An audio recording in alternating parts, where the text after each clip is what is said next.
Good morning from the greenhouse. Things are humming along. Remember when that was just dirt? Waiting on Mother Nature to warm up so we can get stuff in the ground.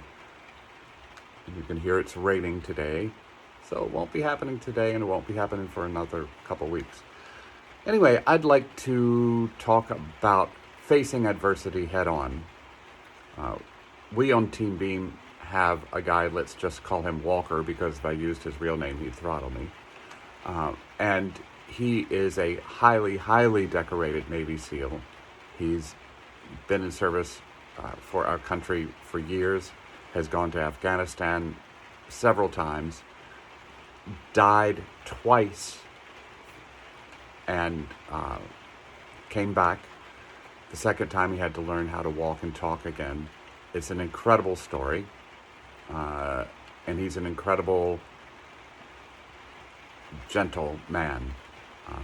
And it's an honor to know him.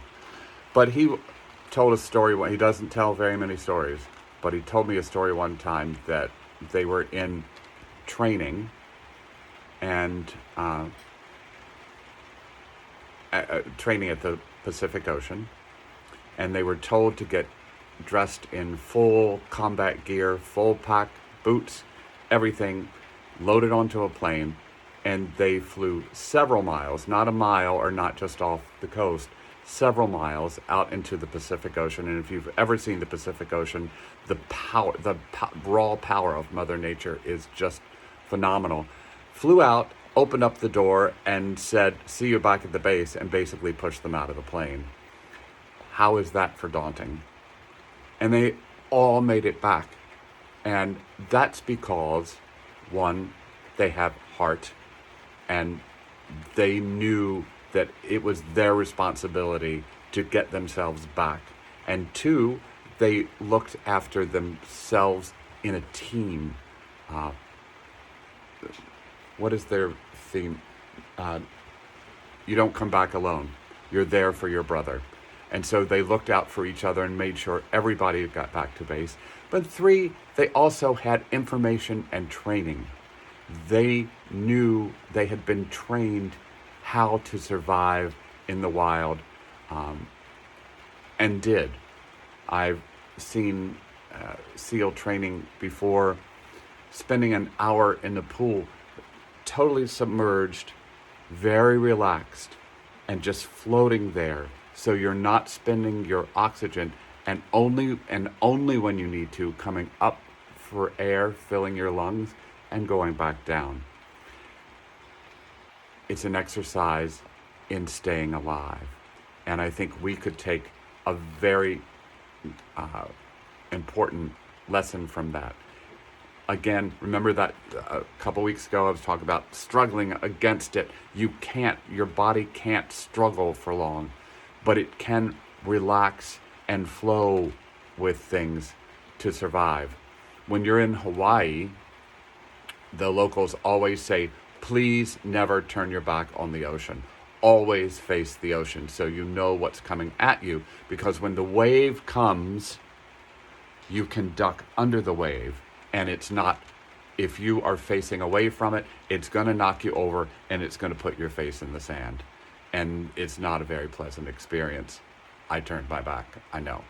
So when we're dealing with this storm that we're in, we have to face it head on. You can't put your head in the sand. You've got to be educated with what's going to keep you alive. You have to listen to the CDC. You can't listen to the news outlets. Listen to the scientists and listen to the facts and know what's going to keep you alive and face it head on. We can't go about this going, well, it won't happen to me. It could. It's everywhere, all over this world. We're going to be fine and we're going to fight through it, but we've got to do it with education. A big shout out to all my friends and family in New York. I love you very much. Hang tight. Jess, I'm so glad you're turning this around. We love you, and I'm sorry you got throttled with this, but here we are.